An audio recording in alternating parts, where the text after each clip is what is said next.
Assalamu alaikum rahmatullahi wa barakatuhu. Jummah Mubarak. Friday blessings to you all. Today, I was reading through some of this book, which I've had for some time. It's The Voice of Human Justice, Sautu'l Adala till Insaniyah. And this is a biography of Imam Ali alayhi salam. And with everything that's going on at the moment, I think it would be worth reading about what Imam Ali alayhi salam thought about war and peace, which is mentioned in this book. So I'm going to turn to that chapter now. This is the English translation by George Jordac, and it was this is the second edition, which was published in 2007 by Al-Mahdi Institute in the UK. There is a more recent edition in a different cover, but alhamdulillah, it's a very good read. If you haven't got it yourself, then I suggest to read it. And I do believe this book is available online if you Google it in PDF. So you'll be able to actually, just download the ebook and read it as well. Bismillahirrahmanirrahim. War and peace. There are many mutual rights enjoyed by the people. One of them is that they should strengthen the ties of love and friendship. The ties should exist between the individuals as well as between the tribes and nations, because the citizens of all the countries are the brothers of one another. They are the descendants of one father, and their origin is one. They have a common path, and their aims and objects are also not different from one another. This is a reference to the fact that all of us come from Adam alayhi salam. Even if you look genetically, people, they're doing DNA tests nowadays, and regardless whether you look white or black or Asian or Arab or Chinese or however you look physically, you do a DNA test, you will find that your DNA traces to all sorts of interesting places and interesting connections around the world, which just goes to prove that ultimately we all come from the same stock of people. Modern science has proven that. There's someone I know in the UK, he looks as white as me, he's as English as me. He found out when he did a DNA test that his ancestors came from Pakistan. Okay, it might have been a few hundred years ago, but somebody from there is his forefather.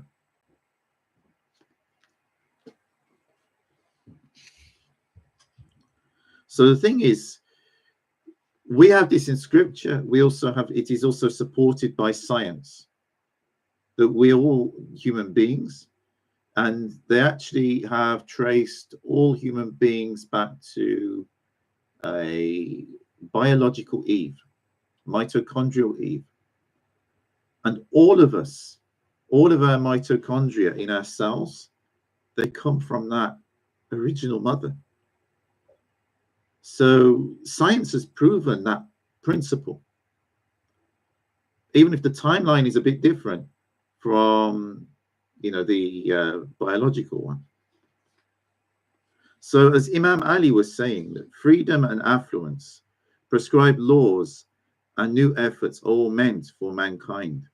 These are, however, useless in the presence of warfare and bloodshed, which may destroy the human race.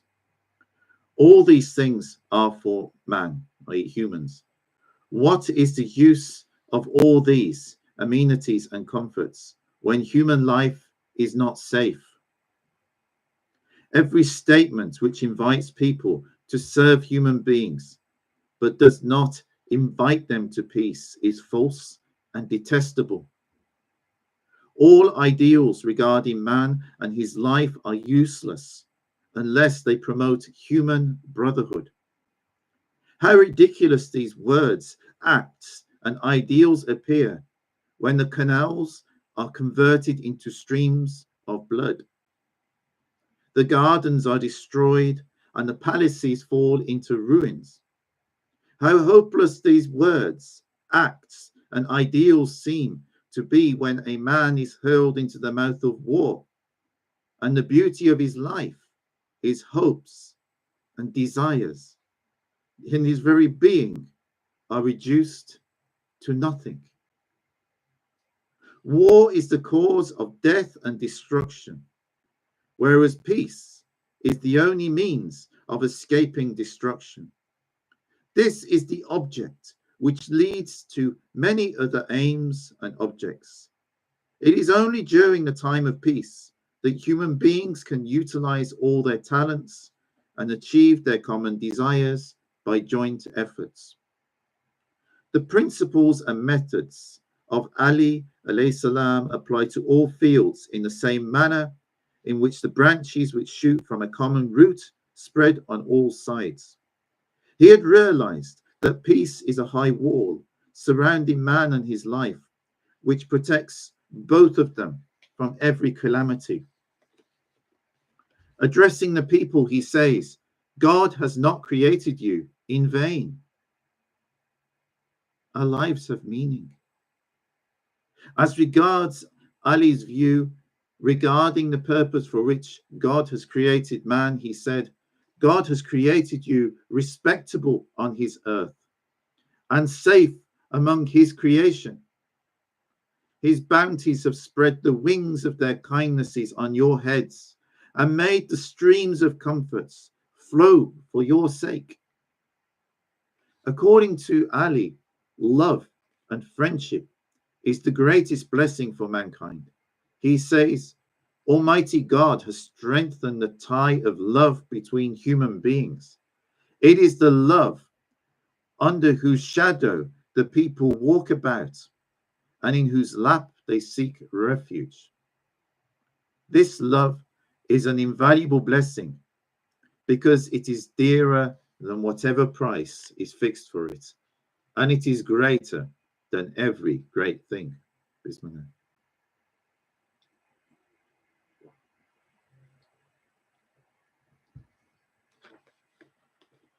Ali says that every person should establish friendship and love with others so that peace may prevail, because during peacetime, the atmosphere of a city remains tranquil and the people do not feel any fear.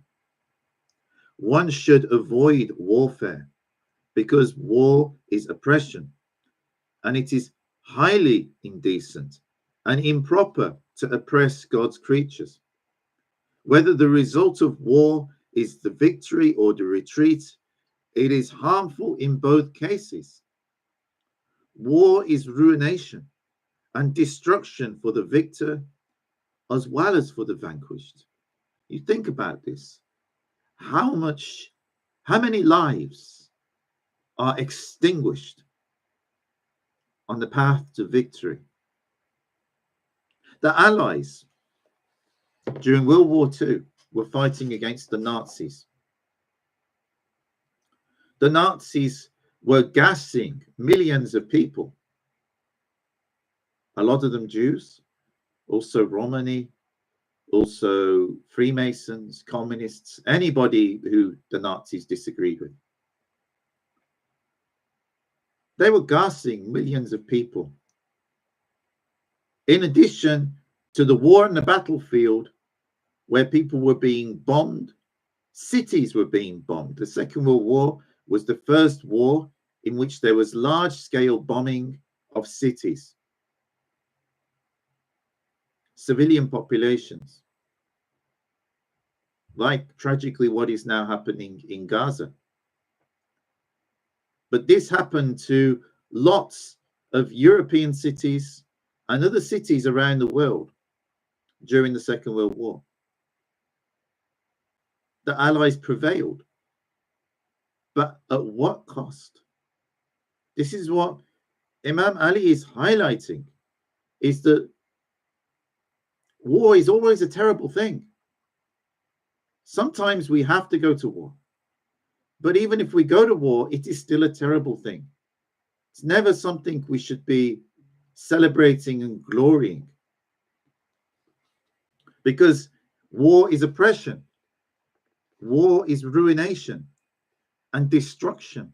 And not only does war cause destruction to the people who are defeated, but war brings a lot of destruction even to the victors. As a consequence of the Second World War, Britain, for instance, and because also the Second World War came so close after the First World War, as a consequence of these two world wars, Britain's male population had drastically declined. And this is why people were invited to Britain from around what was at that time the Empire, which has now become the Commonwealth. That was the degree of destruction that was wrought on Britain. And I don't mean to, I'm just using Britain as an example. It brought destruction in a similar way on all of these countries. But what I'm saying, that is the degree of destruction that it wrought on Britain, even though Britain was one of the victorious allies after the Second World War.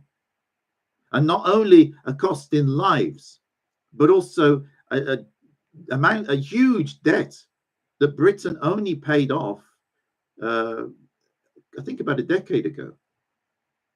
A huge debt from that war, a huge hit on the economy. The factories in Britain, lots of them were like blown to smithereens because the Germans, just as the British were bombing the Germans were bombing the British. And the same thing you can find, happened in Singapore, it happened in Hong Kong, it happened in Burma, it happened in China, it happened all around the world. I'm just using Britain as an example. Now we see this is happening in the city of Gaza. Whole cities being bombed. But if the Israelis send their soldiers in, how many of their people are also going to die as a consequence of this? It's just such a waste of human life. And this is what is in this biography. Whether the result of war is victory or retreat, it is harmful in both cases. War is ruination and destruction for the victor, as well as for the vanquished. War destroys human honor.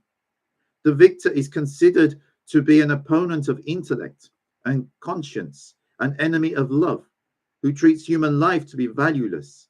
And the one who is defeated is humiliated, and his life and property are also destroyed.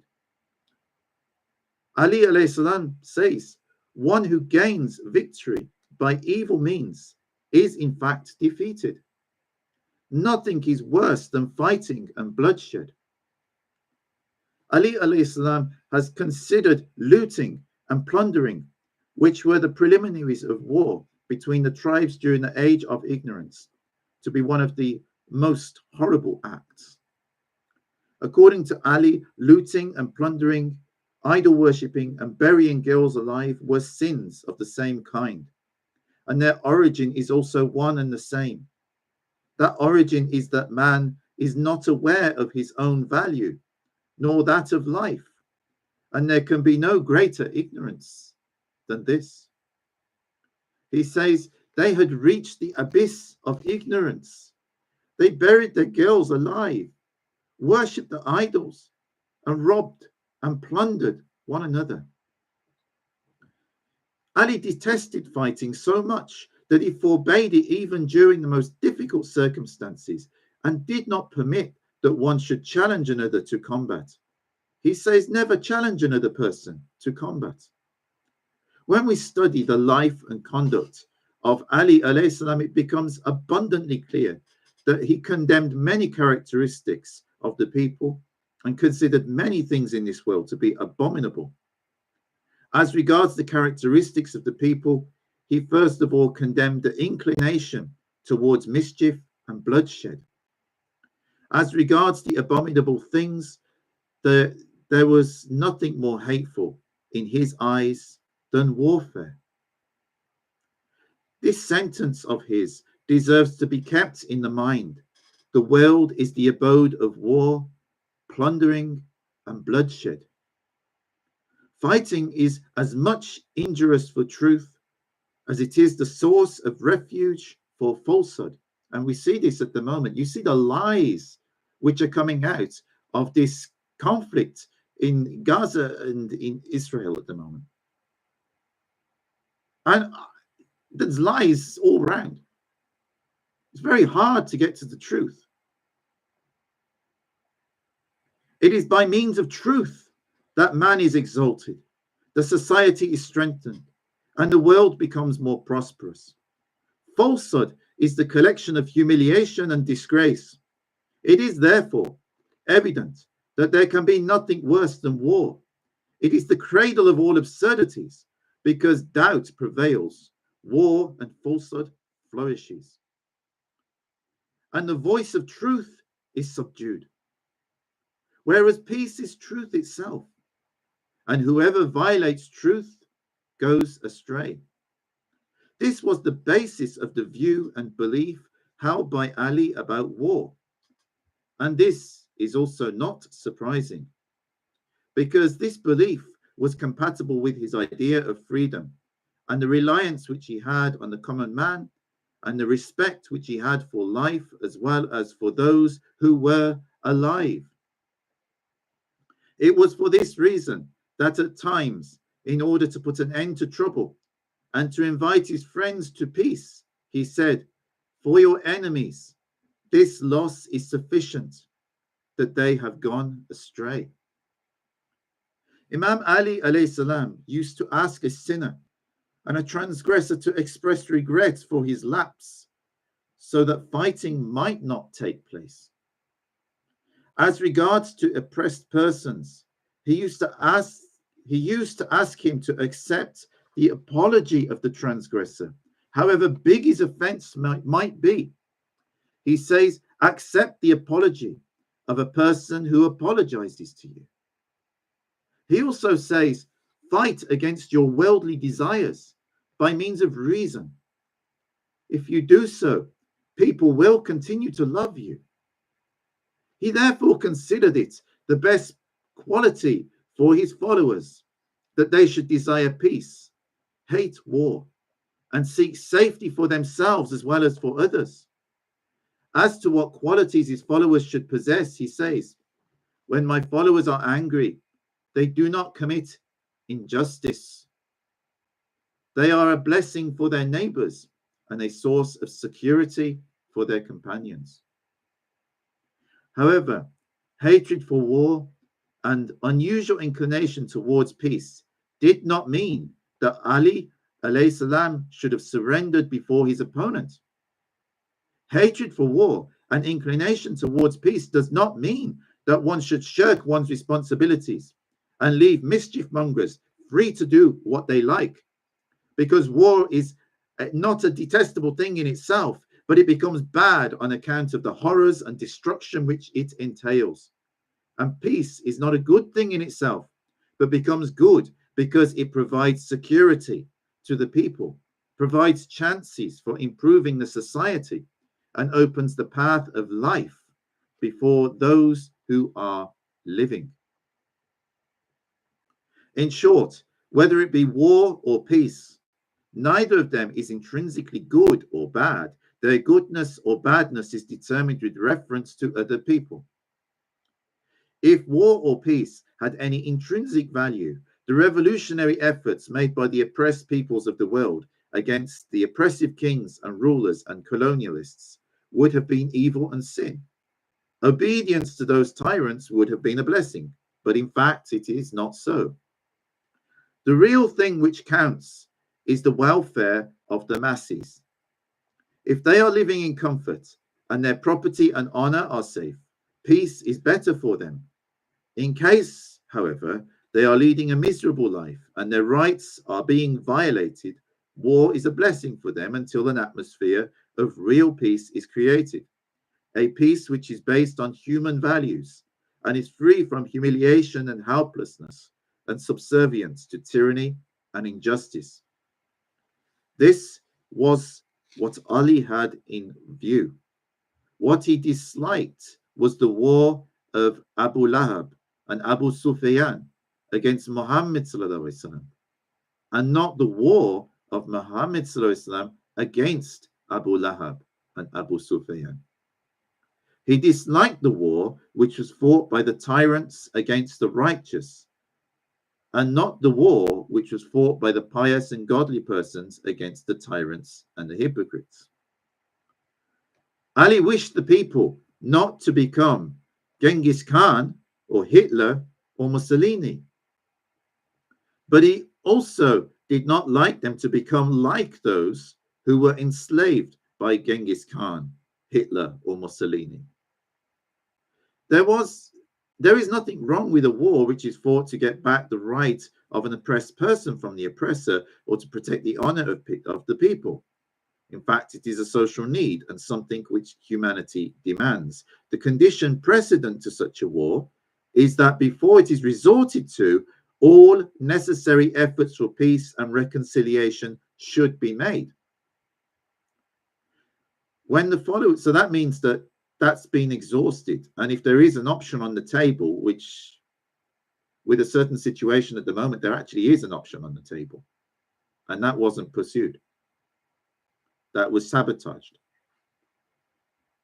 When the followers of Ali alayhi salam became impatient because of this having delayed permission at Siffin to perform jihad, he said to them, as regards to your asking whether this delay is due to the fact that I abhor death and wish to escape it, I swear by God that I do not care whether I proceed towards death or death proceeds towards me. In other words, he accepts whether he lives or he dies. Imam Ali alayhi salam wasn't worried about that. But some people thought when he delayed going to fight at Siffin that he was afraid of his life. And Imam Ali cleared it up. I'm not worried about that. I'm not worried whether I die or whether I live.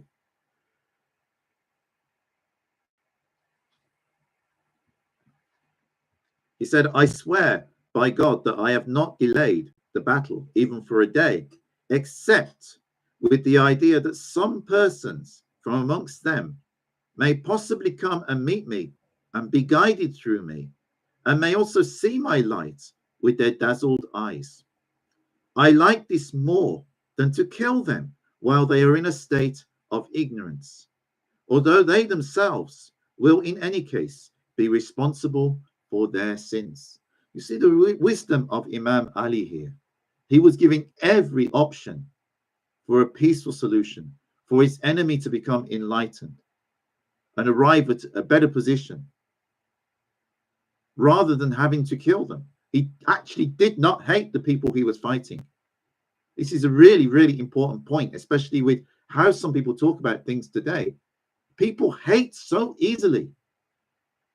Imam Ali alayhi salam did not hate any human being. He may have hated the actions. He may have hated the oppression. He may have hated a lot of things like that, but he did not hate the human being. Neither did Muhammad sallallahu alaihi wasallam. The second condition for war is that its object should not be only to gain victory. Furthermore, the victor should not become vindictive. He should not torture the enemy and should not maltreat the captive and those who have suffered on account of war. He should not pursue those who fly away and should not hurt the old men, the women, and the children. If he who joins battle thinks that he is on the right and claims that he is fighting for the sake of justice, and his opponent is an oppressor, and it is necessary to take revenge from him, he should content himself with restoring truth to its place.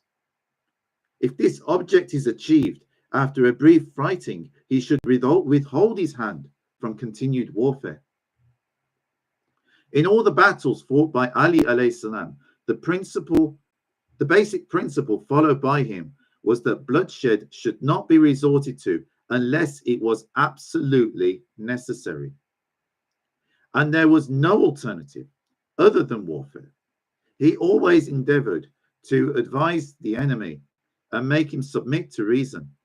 He used to say, by God, I shall certainly do justice to the oppressed, and render advice to the oppressor.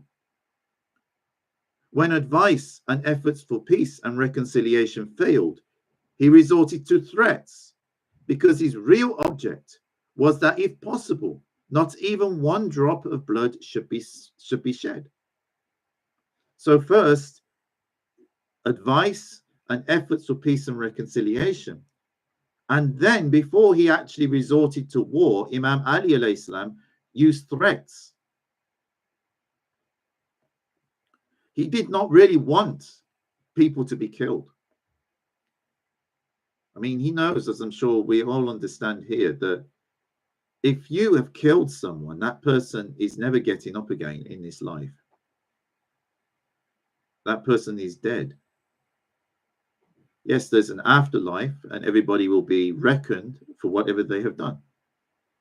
But that life in this world has been lost. There's no reversing it. There's a lot of things in this world that if you make a mistake or if you take an action, you can remedy it, you can turn things around. But this is one that you cannot. Once life is taken, life cannot be given back except by Allah subhanahu wa ta'ala. And we know that's not going to happen except in the next life. Threatening the people of Nahrawan, he says, I warn you that you will be killed and will fall on the ground on the windings of the canal and its even slopes in such a condition that you will have no sound argument or clear proof to put forth before God as an excuse. The position is this, that you have become homeless, and then the divine decree has a firm grip on you. I had already prohibited you from agreeing to this arbitration, but you declined to obey my orders, like opposing violators, so much that I was obliged to agree to what you wished. You are a group whose heads are empty of understanding and intellect. Woe betide you! I have neither involved you in any trouble nor wished ill on you or wished ill of you. So yes, Imam Ali, he was, when we all know, Imam Ali alayhi salam on the battlefield, he was a formidable warrior. But he only resorted to that as a matter of last resort and was always honorable. He didn't initially wish ill on anyone. Now, please read this wonderful supplication, a prayer of Ali alayhi salam, and visualize his sublime morality and the sympathy which he had in his heart for fallen enemies. When the enemy forces in Siffin finally decided to fight and all efforts for peace and reconciliation failed, he prayed to God in these words, O God, Lord of the earth, which you have made the abode of man and the place of roaming about of the reptiles, the quadrupeds, and of the innumerable creatures which we can or cannot be seen. O Lord of the strong mountains, which you have made to serve as nails for the earth and a means of livelihood for your creatures, if you grant us victory over the enemies, keep us immune from committing injustice and keep us on the straight path of truth. And if you make our enemies victorious, grant us martyrdom and save us from the allurement of life. You see, even when he was forced to fight, he prayed. And then he prayed in that prayer, keep us immune from committing injustice. He only wanted to fight honorably and not to commit any crimes, any war crimes or any injustice against his enemies. The keenness of the Amir al-Mu'mineen, the commander of the faithful for peace, and his efforts for it, for even a short time before the commencement of the battle, is but an undeniable fact, which is acknowledged by his friends as well as his enemies. During his entire life, he displayed love for peace and hatred for war. He always tried his best that fighting might be avoided and reconciliation might take place. When at the time of the Battle of the Camel, Aisha, Talha, and Zubair got ready to fight against him, he arrayed his companions and said to them, "Do not shoot an arrow, and do not strike a spear, nor a sword, so that it may be proved that you have discharged your responsibility." However, Ali alayhi salam did not start fighting until the enemies had pierced arrows into the bodies of 3 of his companions, and he had prayed to God thrice, 3 times, to bear witness to their act. He reached before his enemies scores of times, empty-handed and without any arms or coat of mail, though they were fully equipped with arms. In reply to their harsh words, stubbornness, and rough tone, he spoke with extreme kindness and tendered them advice in a friendly manner. Standing before him were his enemies, who looked like a dark night, as they were covered in coats of mail and shields. But his armor was respect for mankind. His shield was his faith in his being right, and in his mode of action being correct. And his sword was his compliance with the commandments of reason and conscience.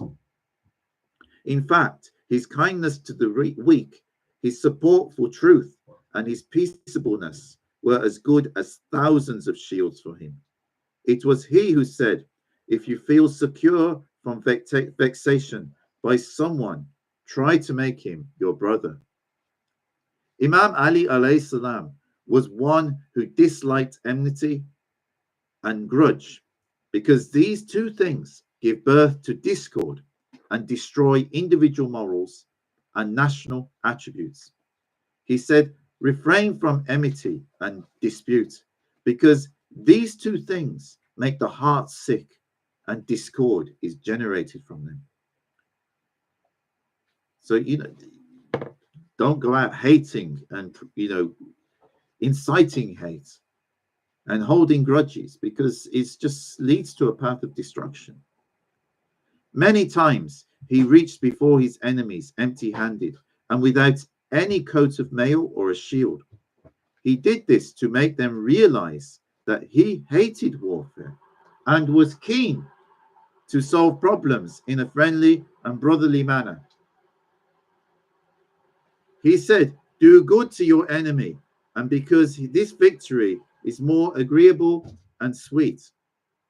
Another object of his approaching his opponents in this manner was that he wanted to make it clear that war is something bad, and the benefit which the victor acquires from it is a benefit which is acquired from evil and has no value.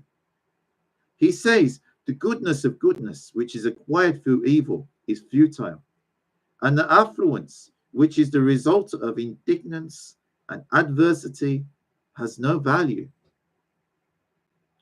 So, in English, we have this saying that the ends justifies the means. Imam Ali alayhi salam did not think like that.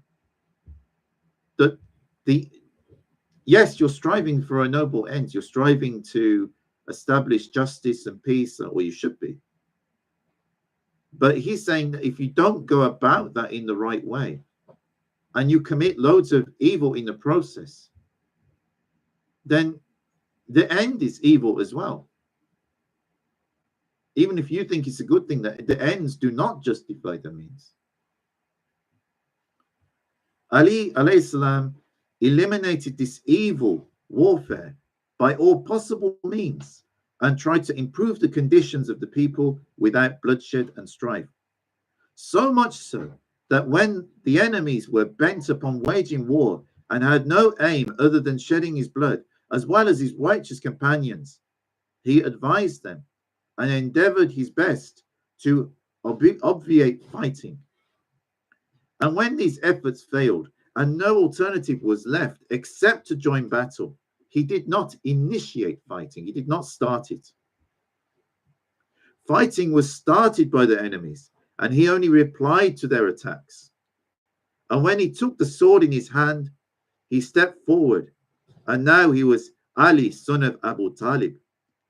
May Allah bless them. If death did not proceed towards him, he himself proceeded towards death. He crushed the champions and made brave warriors flee. Ali alayhi salam desired equity and justice, whereas his enemies craved for injustice and oppression. You see, it was actually the fact that Imam Ali alayhi salam was fighting for equity, fighting for justice, fighting for the right reasons, that this empowered him on the battlefield, and everybody respected him, both his friends and his enemies alike. He wished that mankind might prosper, whereas they wanted to create mischief. He wanted the people to enjoy freedom and comfort, whereas they were keen to keep them in bondage like slaves. He wished the slaves of God should be strong and respectable, whereas his enemies wanted to enslave and humiliate them. The things which must exist in the society and which are also considered by reason to be necessary were in danger. Sorry, there's a typo. Now, in these conditions, remaining silent spectator amounted to laziness, recklessness, and infidelity. And to protect them meant courage and bravery. About fighting against Muawiyah, he says, I have weighed and assessed this matter very carefully, and have concluded that only two paths are open for me.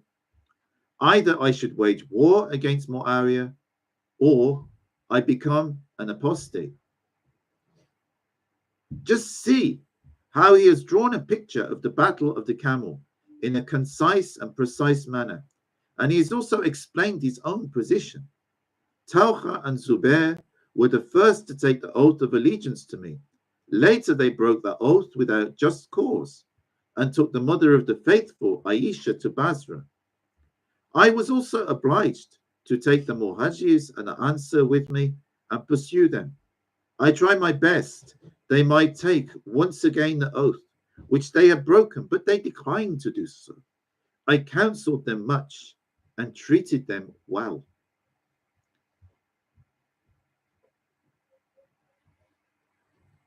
While Ali was still on his way and had not yet confronted them, he sent his son Hassan and his cousin Abdullah ibn Abbas, as well as Amr bin Yasser and Qais bin Sa'd bin Ubaidah, to have a talk with them, i.e. Talha and Zubair, hoping they might respond to the call of reason and bloodshed might be avoided. They, however, remained intransient. The commander of the faithful says, in this regard, I proceeded along the Muhajirs and the Ansar and stopped near Basra. I invited them to peace and reconciliation, overlooked their lapses, and reminded them of the oath of allegiance which they had taken. They, however, remained adamant and insisted upon fighting. I sought help from God and was obliged to get ready for the defense against their attacks. The result was that those who were to be killed were killed, and others ran away. Now they requested me for the same peace which I desired before the fighting took place. I accepted the peace proposal and spared them. I appointed Abdullah ibn Abbas their governor and sent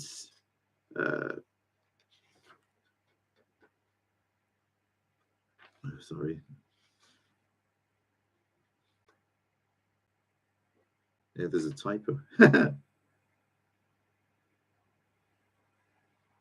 Now you may approach these persons to tell you whatever you want to know about us and them. Ali was victorious on account of his unusual bravery and perfect and deep faith. He was, however, as much grieved over his victory as his enemies were over their defeat. Tears trickled down from his eyes, and he was extremely sad. So even after he achieved victory, Imam Ali alayhi salam was crying. Crying. That's how much he hated warfare. Even though on the battlefield, he was the greatest warrior. Every father loves his children very much. If a child does not conduct himself properly, his father has to take corrective measures and punish him, although such action also grieves him. The same was the case with Ali alayhi salam. He treated the Muslims like his children. The people of Islam, he said, the Prophet of Islam, has said, I and Ali are the fathers of this nation. Ali loved these children very much. He was obliged to take corrective measures against them on account of their injustice and error, but was very much grieved to observe their sufferings. Ali alayhi salam did not dislike anything more than bloodshed. He was always afraid lest his governors and officers might indulge in unjustified bloodshed. He therefore warned them again and again not to indulge in bloodshed. He took care from the moral as well as the political and administrative point of view that blood should not be shed unnecessarily. He forbade it in both the capacities because he considered that as a consequence of such bloodshed, the government might topple down, and it was also opposed to the philosophy of government. He did not forgive any officer for a lapse in this regard. In a letter addressed to a governor, he says, do not try to strengthen your government by shedding blood without just cause, because this will make your government still weaker. Rather, it will be taken away from you and will reach the hand of someone else. If you are guilty of intentional bloodshed, God will not consider this crime of yours pardonable, and I too will not consider it so.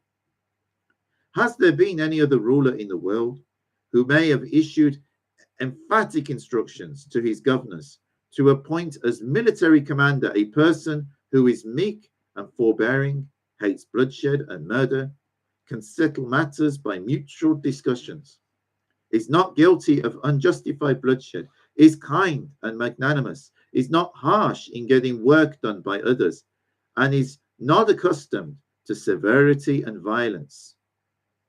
In a testament written by him for Malik Ashtar, while appointing him as governor of Egypt, Ali alayhi salam says, appoint that person as commander of your army whom you consider to be the most sincere and superior to others in the matter of meekness and forbearance.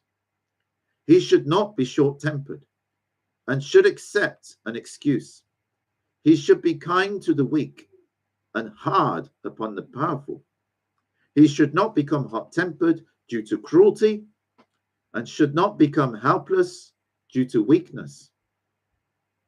I mean, this is remarkable advice when you think how a lot of military commanders are appointed and also how they're trained in many countries around the world.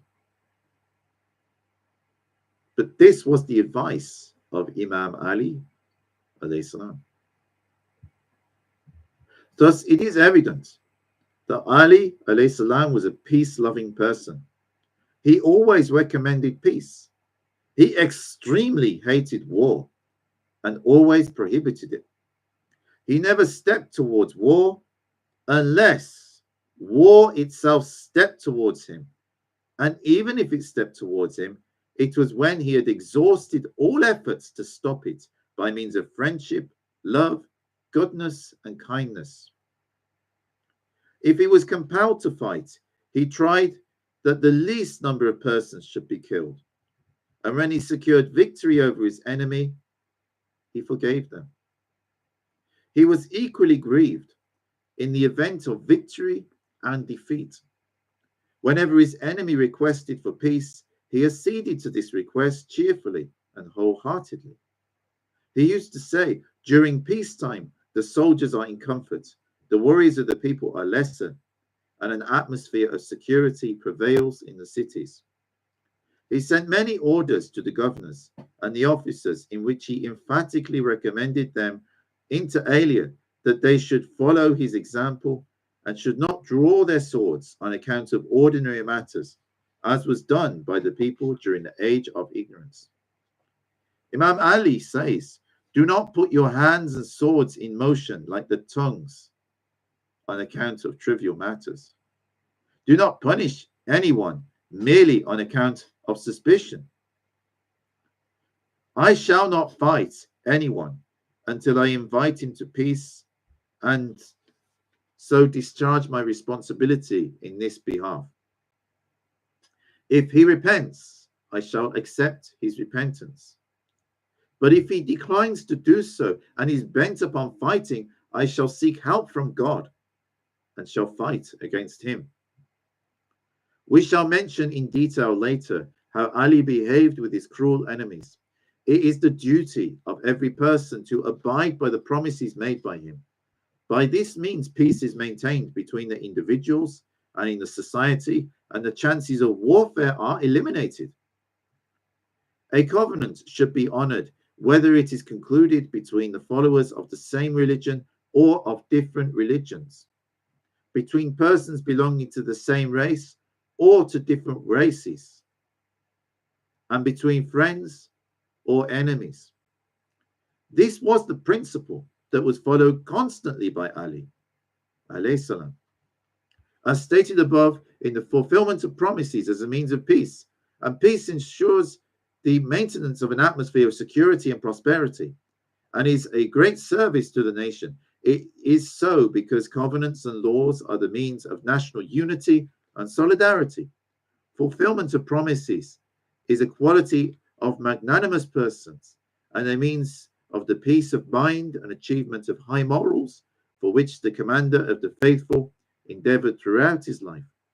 Being faithful to one's covenants ensures comradeship and love in all circumstances and is a manifestation of respect for mankind. Both the parties remain satisfied as a result of this faithfulness, and when both of them are satisfied, each of them can decide with peace of mind as to how they should conduct their affairs. On the contrary, if they are not satisfied, it will not be possible for them to undertake their work freely. During the period of the Caliphate of Ali alayhi salam, fulfillment of promises was a rule which was absolutely necessary for the people to follow.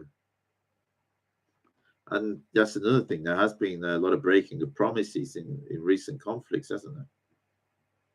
Everyone was expected to either fulfill his promise or to lay down his very life. Ali alayhi salam hated the violation of promises as much as he detested falsehood.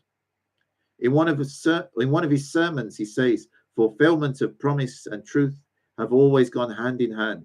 And so far as I am aware, there is no shield better than those to protect a man. Whoever understands the reality of his return does not commit treachery. However, in our time is such that many persons have supposed treachery and deceit to mean intelligence and wisdom, and the ignorant people have treated their ways and methods to be prudence. May God destroy them. What has happened to them? When a person who has seen the ups and downs of life and is aware of the vicissitudes of time makes a plan for himself, but finds the divine commandments in this way, he abandons that plan, although he may be able to execute it. On the other hand, one whose path is not obstructed by religious feelings avails of the opportunity. In the testament which he wrote for Malik Ashtar while appointing him as the governor of Egypt, he says, if you settle some conditions with your enemy or conclude a pact with him, you should relieve yourself of its burden by honoring it. You should discharge faithfully the responsibility undertaken by you, and you should make yourself a shield for the protection of your promise. You should not, therefore, abandon what you undertake to do, nor dishonor the covenants, the treaties you make, and should not deceive your enemy. Furthermore, he did not content himself only with emphasizing that deception should not be practiced on the enemy, but also strictly prohibited making ambiguous agreements with the enemy, which might be interpreted in different ways. And it may provide a justification for the violation of the agreement. He also directed that after a covenant was concluded and authenticated, advantage of some verbal error should not be taken to violate it. Whenever Ali formed an opinion or promulgated an order, He, in its first instance, examined, assessed all aspects very carefully, as he firmly believed in the fulfillment of a promise. Even the greatest impediments and hardships could not make him deviate from this principle. One of the occasions on which he honored this promise, in spite of very difficult circumstances, was that of the Battle of Siffin. At the time of the Battle of Siffin, it was decided to refer to the dispute to arbitration. A pact was concluded between the commander of the faithful and Mu'awiyah to the effect that until the two arbitrators give their award, the hostilities would remain suspended. After fighting was stopped and the pact was concluded, the adherents of the commander of the faithful realized that they had been duped. A man named Muhammad bin Harith then approached Ali alayhi salam and said, "O commander of the faithful, can we not ignore the pact and start the war again? I'm afraid that this pact will be a source of great humiliation and disgrace for us." But the commander of the faithful, Imam Ali alayhi salam, replied, "Should we violate the pact after executing it? No, this is not permissible." And it was also Ali alayhi salam who said, "Stick firmly to the responsibilities which you have undertaken. I am responsible for my words and guarantee their correctness." The facts narrated above explain that Ali alayhi salam's efforts for the maintenance of peace fully accorded with the wishes of the people on account of their far-reaching consequences. All human beings crave for justice, equity, and freedom, and Ali alayhi salam's effort for peace was an expression of their desire. In fact, it was the heartfelt desire of Ali himself, which he also expressed in his orders and commands. In the matter of his efforts to ensure that man should love man, Ali is on equal footing with the past prophets and the benefactors of mankind. What a great resemblance Ali alayhi salam's efforts for peace have with the kind voice of Muhammad sallallahu alaihi wasallam, who said, "O slaves of God, become brothers of one another." I love how much his efforts also resembled the words of the Prophet sallallahu alaihi wasallam, who, when asked as to which act is the noblest, replied, "The noblest act is that one should endeavor for the welfare of the world." Subhanallah. I always find reading about the lives of the Prophet Muhammad and Imam Ali alayhi salam and the Sahaba Ikram and the Khilaf al-Rashidin such illuminating role models. If only we applied these principles that Imam Ali lays out in his life, in his teachings, which are expressed in this biography of Imam Ali alayhi salam, would we be in a world riddled with conflict and corruption, fighting and violence? This is a consequence of the failure of us to implement these ideals and principles, a consequence of a failure to learn about them and to implement them in our own lives, let alone as communities or as states. May Allah forgive and guide us all. And I do heartily recommend, if you can read the biography of Imam Ali alayhi salam, do so. And also, if you can read the seerah of the Prophet Muhammad sallallahu alaihi wasallam, understand where our deen comes from, understand what our deen teaches. Our deen is not a path that glories in war. Our deen is not a path that ever celebrates the loss of human lives. And our deen is always a way that is looking for us to come up with constructive solutions that enable us to establish peace and harmony. And if war has erupted, that we can actually bring an end to that war and re-establish peace and harmony as quickly as possible before they wreak too much damage upon humanity, upon civilization, upon the environment. The serious destruction and ruinations that war can bring is just immense and maybe has no limits. Maybe we will all destroy ourselves if we're not careful. May Allah forgive and guide us all. Thank you for joining us today for these Friday reflections. Assalamu alaikum wa rahmatullahi wa barakatuhu.